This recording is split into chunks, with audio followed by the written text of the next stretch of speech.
Chers auditeurs, Dear listeners, bonjour. welcome to Comme d'Archi Podcast Season 7. Saison 7, dans le monde fascinant des architectes. And in the architectural projects. Je suis Anne-Charlotte Deponte, passionnée d'architecture et docteur des universités en histoire de l'archi. I am one of the spokespersons of Anne-Charlotte, who is a PhD in architecture history. Merci Thank you d'être avec moi aujourd'hui. to be with us today. Et And maintenant, now, lundi en français, place au talent. and Wednesday, let's talk projects. In English, of course. Bienvenue dans Comme d'Archi. Chers auditeurs, bonjour et bienvenue dans ce nouveau Comme d'Archi podcast, un format spot ancré dans le présent, mais aussi dans plus de douceur au cœur d'une actualité brute où certains dirigeants sanguinaires tentent de manipuler à fond l'opinion, comme si nous étions dupes. Au moment où l'on peut s'interroger sur le devenir des sols jonchés de corps ou de déchets d'armes, en zone encore libre, ou en partie encore libre, dans ce monde de brutes. Pourquoi ? Une sorte d'anachronisme du temps présent ? Une misattribution ? Peut-être serait-il plus à propos de se reconvertir par anticipation en entreprise de recyclage spécialisée en armement. Tant les « après-champs de bataille » entre guillemets, nous pendonnaient, et peut-être presque partout. Moi je dis, quand même, quelle chance avons-nous d'être en mesure de réparer en temps de paix ici, alors que non loin, les affrontements, la destruction font rage. Alors, profitons du présent, tant qu'il est à peu près doux et réparateur, même si l'on ne s'en rend pas vraiment compte, pourvu que cela dure, la paix, et c'est ici que nous allons vous emmener aujourd'hui, au cœur d'une opération parisienne symbolique, dévoilée lors de la conférence de presse du 16 janvier 2026, intitulée « Cœur Paris », conférence de presse qui s'est tenue à l'Académie du Climat. Ici, pas question de réingurgiter mot pour mot les plus de 40 000 signes du dossier de presse largement et généreusement documenté, ni de le distiller en version 100% guimauve, mais plutôt de vous proposer une lecture architecturale, contextualisée, à la fois irrésolument enthousiaste envers le projet. Car le sujet est globalement louable, vertueux et exceptionnel. Mais de vous proposer tout de même et aussi un peu de lecture critique sur un thème en périphérie concernant l'argumentation autour, sinon quel intérêt. Non critique vis-à-vis des équipes qui ont beaucoup investi, et c'est l'ADN des appels à projets, entre guillemets réinventés, de demander un investissement quasi sans limite, ce qui déjà a été dénoncé d'ailleurs, mais juste et factuellement critique, sur une zone d'ombre autour, donc, car il y en a de l'ombre, mais non du côté de la remarquable team, ni du projet, je me répète, pour éviter d'être mal comprise.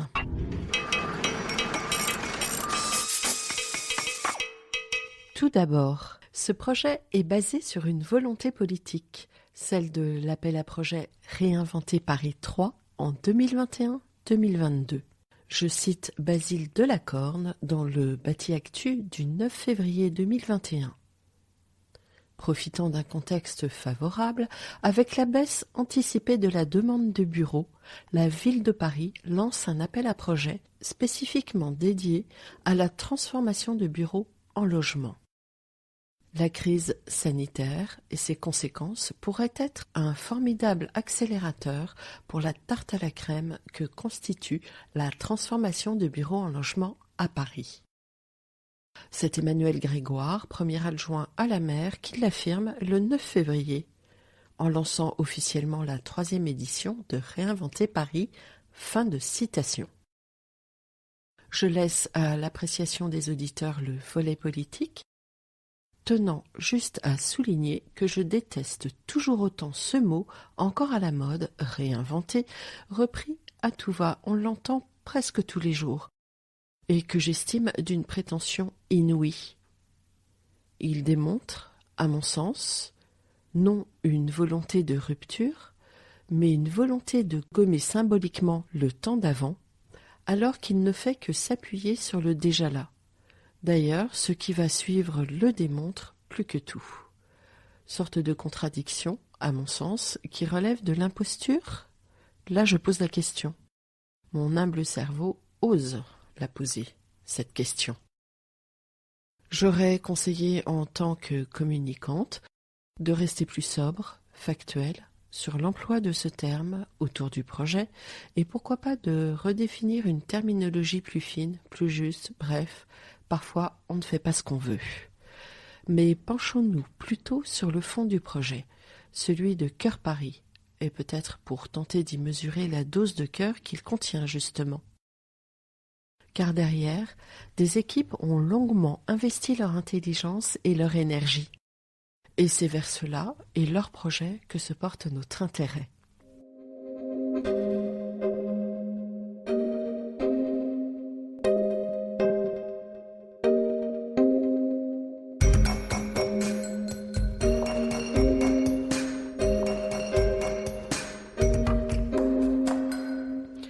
Cœur Paris est un immeuble à mission de 27 000 m², potentiellement livré en 2028. Installé dans l'ancien siège de l'AP-HP, Assistance publique, hôpitaux de Paris. Lauréat en 2022, après 30 mois d'occupation temporaire racontée par Alexandre Jao Simao Crespo, responsable de la coordination générale des Arches citoyennes pour Plateau Urbain, entité opérationnelle sur le projet, donc, entre en travaux début 2026. Il est porté par BNP Paribas Real Estate, Apsis et RATP Solutions Ville, avec plusieurs agences d'architecture. Dominique Perrault Architecture, H2O Architecte, Martinez Barra Laforêt, Nicolas Dorvald-Bory et l'atelier Roberta, paysagiste. Situé au cœur de Paris, il s'inscrit dans un quartier en pleine mutation culturelle et urbaine. Au départ, l'îlot Victoria, qui correspond à la zone du projet, a été conçu par deux architectes renommés du Second Empire. Henri Labrouste, qui a signé le bâtiment central selon les principes haussmanniens, pierre de taille, hauteur maximum de 6 étages. Mais aussi Victor Baltard, qui a réalisé le dessin des deux bâtiments d'angle, anciens immeubles de rapport. Le projet se situe sur l'avenue Victoria, percée en 1854 dans le cadre des grands travaux d'Haussmann et baptisé ainsi en l'honneur de la visite de la reine Victoria en France en 1855. Et c'est bien clair, l'opération de réhabilitation s'apprête à remettre à la lumière du jour les grandes qualités du site originel par plusieurs moyens. Le retrait des faux plafonds et revêtements de sol pour mettre au jour les parquets historiques, huisseries, porches historiques. Le repavement de la cour, l'insertion de fenêtres dans la toiture en zinc, dans l'esprit originel des couronnements parisiens. Ainsi, il s'agit bien d'une architecture d'accompagnement pour les architectes du nouveau projet. Le projet vient également corriger le principal défaut de l'architecture haussmannienne, le manque de porosité entre l'extérieur et l'intérieur, et ce par des gestes architecturaux ciblés et ponctuels, qui sont un nouveau hall créé avenue Victoria, devenant l'entrée principale du site et une vitrine pour les futurs utilisateurs. 2 terrasses dans les dents creuses, créées par la juxtaposition des bâtiments, offrant des vues époustouflantes sur l'île de la Cité. Mais aussi des coursives, qui améliorent la qualité des logements et qui créent le lien entre les bâtiments, avec une végétalisation pour atténuer l'effet de vis-à-vis. Et enfin, une pièce maîtresse, un escalier style Chambord en bois, dessiné par Dominique Perrault, donnant l'accès au bureau de Saint-Martin tout en permettant de libérer de l'espace à l'intérieur du bâtiment et menant à un superbe belvédère. Sur ces derniers points, nous sommes en présence de greffe architecturale. Cet escalier type Chambord constitue évidemment la pièce maîtresse, comme on l'a déjà souligné, et la transposition d'un dispositif architectural de génie d'une époque à l'autre, d'un matériau originel la pierre à l'autre le bois. Dominique Perrault raconte: notre lecture a été critique dans le cadre de la régénérescence, pointant l'empattement au fil du temps. Nous avons opéré une réduction pour mettre en avant l'haussmannien. Le développement de l'escalier à double révolution en bois représente un défi pour le compagnonnage. Il aboutit en terrasse pour profiter de la silhouette des toits. Fin de citation. La démarche de réhabilitation, fondée sur des interventions ciblées et légères, garantit la sobriété de l'opération. 90% de conservation de l'enveloppe existante. Il s'agit bien de s'engager sur la transition bas carbone.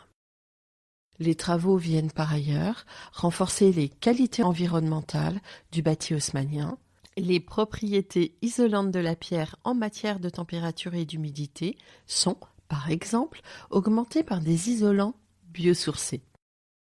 Le groupement a souhaité faire de Cœur Paris un site de référence en matière de rénovation bas carbone.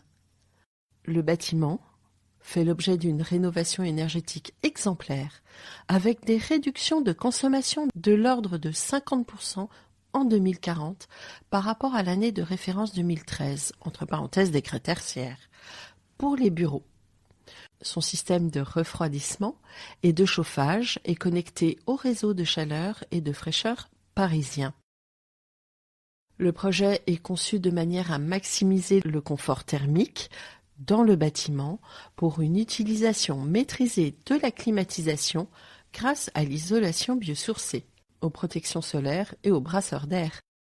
Sur un site aujourd'hui imperméabilisé, le groupement vise à réintroduire des espaces végétalisés. Enfin, la rénovation de Cœur Paris s'inscrit dans une logique d'économie circulaire avec une démarche de réemploi des matériaux. En résumé, l'actualisation repose sur des greffes contemporaines, réversibles, notamment par les coursives, pour améliorer l'accessibilité, les usages et les continuités. Le programme est mixte, bureaux, logements sociaux, résidences spécifiques dédiées aux jeunes et aux femmes en difficulté, et socle de services ouverts à tous, mobilité, économie sociale et solidaire, commerce.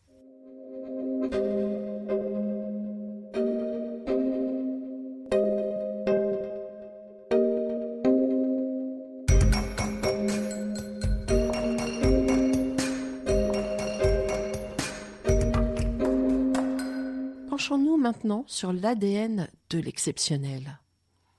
Le cœur même de Paris a été star des JOP 2024, notamment lors de la cérémonie d'ouverture, rappelle le moment du dévoilement du projet, avec entre autres 1 milliard de téléspectateurs à travers le monde grâce à la retransmission télévisuelle.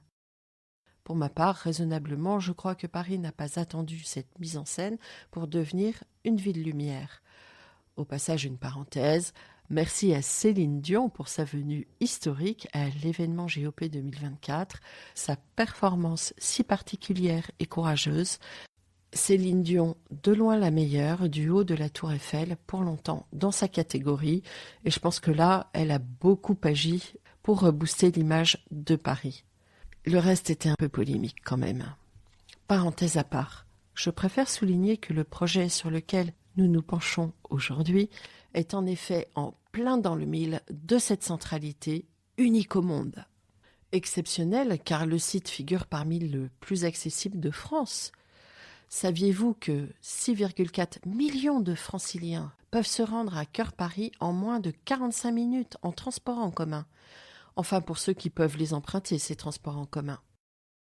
Le Grand Paris Express va par ailleurs étendre cette couverture à des zones encore éloignées du centre de Paris, notamment en Grande Couronne. Enfin bon, passons aussi sur le volet Seine et la baignade, qui s'est révélé cher et actuellement polémique. Les opérateurs soulignent aussi que le projet est au cœur de la, entre guillemets, Vélorussion parisienne. Aujourd'hui, près de 15% des déplacements dans Paris, intramuros, sont réalisés à vélo, souligne-t-il. Cette part étant amenée à doubler dans les 15 prochaines années, précise-t-il. Cœur Paris se situe à 100 mètres du croisement des 2 pistes cyclables les plus fréquentées de France à vélo. Le boulevard de Sébastopol est en 2025 le tronçon le plus emprunté du Grand Paris, avec 15 000 passages par jour, juste devant la rue de Rivoli, avec 12 500 passages. En effet, ces 2 artères ont fait l'objet, comme vous le savez, d'un réaménagement en faveur des déplacements à vélo. Les opérateurs ajoutent qu'il s'agit d'une zone de rencontre piétonne très animée, puisque le quartier comprend des lieux majeurs de fréquentation piétonne. Plus, paraît-il, de 40 000 passages par jour le long de la rue de Rivoli. Dans le quartier le plus fréquenté et accessible de la région capitale, Cœur Paris offre un îlot de respiration et de calme, à la fois à proximité immédiate de l'intensité urbaine et à 50 mètres de la forêt urbaine de l'hôtel de ville et des quais de Seine. Îlot de calme, je veux bien le croire. Car là, permettez-moi de soulever cette zone d'ombre, volonté d'humanité oblige, et pour progresser encore, non en m'adressant à l'équipe ni aux intentions du projet évidemment, mais factuellement envers l'aménagement. Aménagement alentour à mini contradictoire. Et ce, entre le tout vélo et la fréquentation piétonne. Avez-vous essayé, avant 9 heures le matin, de traverser ces 2 axes en tant que piéton, docilement sur les passages dédiés? En bonne santé, vous y parviendrez au mieux en quelques minutes et avec quelques sueurs froides, tant le vélo se sent fort par les temps qui courent. Comme si l'agressivité du conducteur de véhicules moteurs vis-à-vis du vélo se transposait du vélo au piéton. Par ce fait, le mix 2 roues et piéton ne fonctionne pas selon moi. Navré d'avoir à le constater et à le relever. Au regard des porosités spatiales, il est dangereux pour les enfants, les anciens, les personnes en situation de handicap, les cyclistes même, et les piétons, évidemment. Alors, à moins de verbaliser en masse, de chez masse, tous les vélocipèdes irrespectueux voire enragés qui fleurissent, cet endroit, sur l'espace public, promet de croître en termes d'invivabilité. Car c'est un mix qui exclut, et ça d'ailleurs je ne l'accepte pas. Faut-il rappeler à minima l'accroche dans le journal sportif L'Équipe du 16 novembre 2025 par Alexis Dangean. La croissance vertigineuse du cyclisme dans la capitale s'est accompagnée d'une hausse des accidents, parfois mortels. Logique. Et puis, les anciens, les personnes en situation de handicap n'ont pas les moyens, loin de là, de circuler en taxi. Évidemment, je suppose que certains ne reconnaîtront jamais ce que je me permets de souligner. Pourtant, j'en appelle aux acteurs véritablement responsables qui géreront ces mobilités pour les prochaines années. Je me souviens que l'on m'avait répondu sur d'autres sujets urbains parisiens du même ordre que la sécurité relevait de la responsabilité individuelle et du savoir-vivre, au regard de la culture de l'excuse, de la faiblesse éducative et du règne de l'individualisme. Je doute que chacun progresse en civilité et arrêtons d'être dans le déni. Alors comment faire? Redessiner au moment où les caisses sont vides, éduquer sans moyens, ou punir et encore punir l'incivilité, ou laisser faire en continuant d'exclure immanquablement. Je ne fais qu'interroger.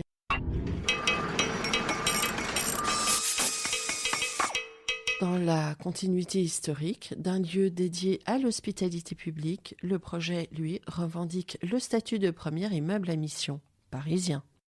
Il rappelle l'ancrage social du site depuis le XVIe siècle, son installation face à l'hôtel de ville au XIXe siècle, puis l'évolution des îlots, jusqu'à la cession annoncée en 2018.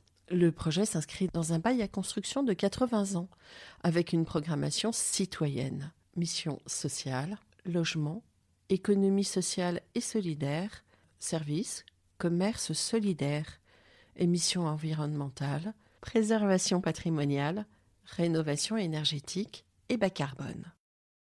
Tout en nuances, nous saluons l'humanité injectée ici, en douceur, par les porteurs et les concepteurs de ce projet, aux allures remarquables. Souhaitons de tout cœur qu'elle ne soit pas contrariée dans le futur, cette humanité, par la démagogie et les contradictions, l'hyper-agressivité ambiante. Certes, du bureau en quantité ici, alors qu'il y en a beaucoup déjà, voire beaucoup trop, en Île-de-France. Mais la situation géographique le justifie, l'acte de réhabilitation le permet, le financement nécessaire du CAR l'impose. L'argent ne tombe pas du ciel, et si c'est pour sauver cet îlot historique, alors oui. Rendez-vous en 2028 pour la livraison de ce cœur greffé, et peut-être dans 10 ans pour en vérifier la prise, en mesurer toute la portée à l'usage. Chers auditeurs, merci pour votre écoute. Rendez-vous la semaine prochaine. D'ici là, prenez soin de vous. Au revoir.